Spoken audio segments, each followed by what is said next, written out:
Pesawat udara adalah benda yang misterius, logam berat raksasa yang membumbung di angkasa, dipenuhi tak hanya oleh manusia, tapi juga segala macam alat elektronik dan rak di atas kepala yang dijejali koper-koper super besar dan mungkin anak kecil. Tidak, yang itu bercanda. Tapi yang paling membuat saya bingung adalah roda pesawat. Serius deh, maksud saya, bandingkan roda-roda itu dengan tubuh pesawat, ukurannya kecil sekali. Bagaimana roda-roda itu bisa menahan semua beban dan kecepatan pesawat? Baik, mari kita lihat apa yang terjadi saat sebuah pesawat bersiap mendarat di landasan pacu. Saat masih di udara, kecepatannya menjadi berkurang dan berkurang. Saat itulah mungkin kamu merasa telingamu tersumbat. Kamu juga merasakan pesawat sepertinya mulai melaju dengan kecepatan siput. Padahal beberapa detik lalu, kecepatannya luar biasa. Dalam kokpit, para pilot sedang memperlambat kecepatan pesawat dan bersiap menurunkan alat pendaratan yang biasa disebut dengan istilah undercarriage. Itu merupakan mekanisme kompleks yang terdiri dari komponen struktural, penyerap energi, rem, hidraulis, dan tentu saja roda serta bannya. Dari kursimu, kamu bisa mendengar dengan jelas kebisingan robotis yang merupakan suara penurunan alat pendaratan dan sayap. Lalu saat pesawat hendak mendarat, hidungnya mulai mengarah ke atas. Kedengarannya bertentangan, tapi idenya sama seperti ski air. Saat pemain ski bergerak melintasi permukaan air, perangkat ski mereka selalu mengarah ke atas. Kalau tidak, baik pemain ski maupun papan skinya akan masuk ke air. Ide yang sama berlaku bagi pesawat. Pilot harus mengarahkan hidung pesawat ke atas tepat sebelum mendarat agar mesin tidak kehilangan daya angkat. Selain itu, mengekspos seluruh permukaan luar sayap dan lambung pesawat akan membantu memperlambat kecepatan pesawat saat turun. Beberapa detik kemudian, seluruh bobot pesawat seberat 300 ton itu menyentuh tanah dengan masih melaju secepat 275 km per jam. Bayangkan, rumah tingkat 2 standar dengan perabotan lengkap jatuh ke tanah secepat anak panah melesat. Benturan yang terjadi pasti luar biasa. Tapi, kenapa ban-ban kecil bagi pesawat ini tidak meletus di bawah tekanan yang luar biasa kuat itu? Kemampuan luar biasa ini ada kaitannya dengan bahan-bahan pembuatnya, gas yang dimasukkan ke dalamnya, dan cara ban ini diisi gas. Untuk membuat ban pesawat, produsen menggunakan campuran berbagai jenis karet sintetis. Ini menjadikan ban pesawat sangat kuat, sehingga tiap bannya bisa menahan beban 38 ton dengan mudah.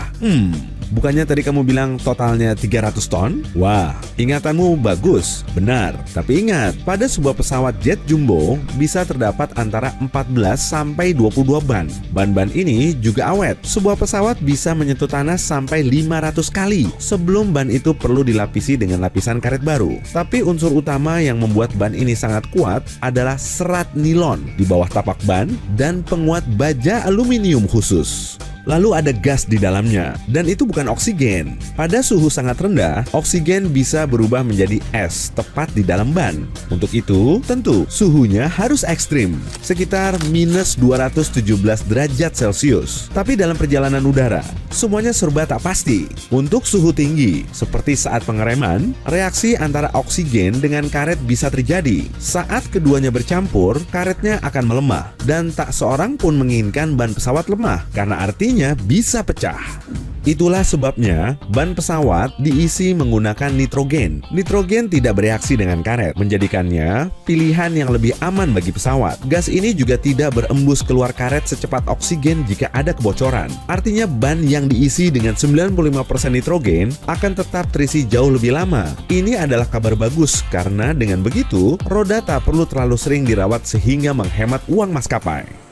Besar tekanan di ban pesawat itu 6 kali lebih kuat dari tekanan di ban mobilmu, yaitu sebesar 14 atmosfer, dan itulah yang kamu rasakan jika kamu menyelam 140 meter di bawah air. Atau sebaliknya, kamu tak akan merasakan apapun karena tekanan maksimum yang bisa ditahan oleh manusia hanyalah 4 atmosfer. Tapi bagi ban pesawat, tekanan sebesar itu justru menjadikannya kuat.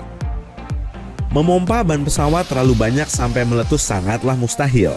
Memang benar kalau terlalu banyak gas bisa mengurangi daya cengkram dan memberikan tekanan lebih pada roda pesawat. Tapi kasus ban meletus seringnya justru disebabkan oleh ban yang kekurangan gas. Meski ini terjadi dalam penerbanganmu, kemungkinan besar kamu tak akan menyadarinya. Ingat, di pesawat besar bisa terdapat banyak roda, seperti di Airbus A380 atau Boeing 747. Dan jika salah satu dari ban ini bermasalah, pesawat masih akan bisa mendarat mendarat dengan selamat.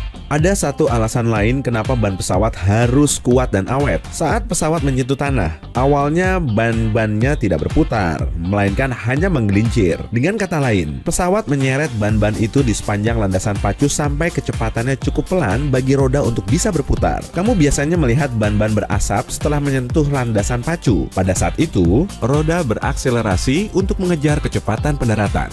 Seluruh proses pendaratan ini juga membuat ban harus memiliki alur. Jika ban punya pola blok seperti yang ada di ban mobil, blok-blok ini akan aus begitu roda pesawat menyentuh tanah.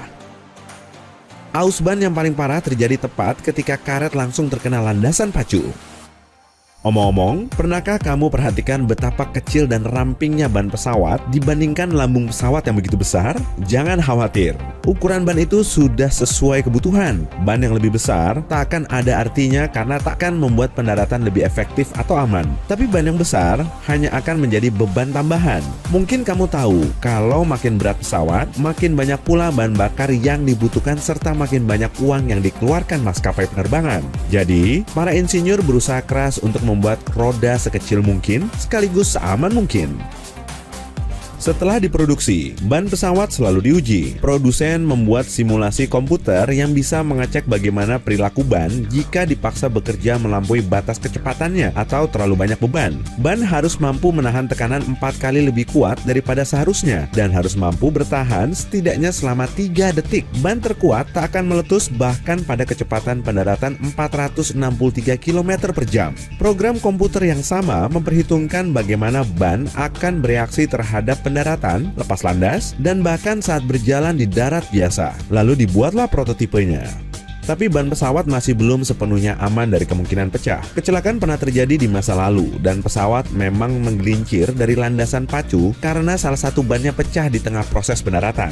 Ada juga kasus ketika ban pecah di udara. Jika ban yang pecah hanya satu, itu tidak terlalu parah. Tapi pecahan-pecahan ban bisa masuk ke mesin atau menyebabkan kerusakan serius pada lambung pesawat. Saat itulah keadaan menjadi lebih berbahaya. Selain itu, jika pesawat mendarat dengan satu atau beberapa ban rusak, bebannya menjadi tidak rata dan ini memberikan tekanan lebih pada alat pendaratan. Dalam skenario terburuk, semua ban yang masih bagus sekalipun mungkin perlu diganti setelah insiden semacam itu.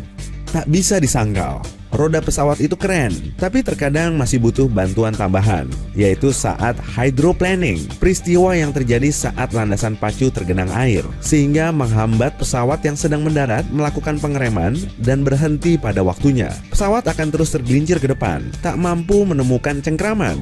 Omong-omong, hal yang sama juga bisa terjadi terhadap mobilmu saat hujan. Itu sebabnya beberapa bandara punya alur di landasan pacunya. Air mengalir ke alur ini, sehingga permukaan landasan pacu tidak terlalu licin dan menurunkan peluang terjadinya hydroplaning. Para pilot mengakui bahwa perbedaan antara landasan pacu beralur dan tak beralur sangatlah besar. Bagaimana dengan alur penjelasan saya? Seru kan? Hey, jika kamu mempelajari hal baru hari ini,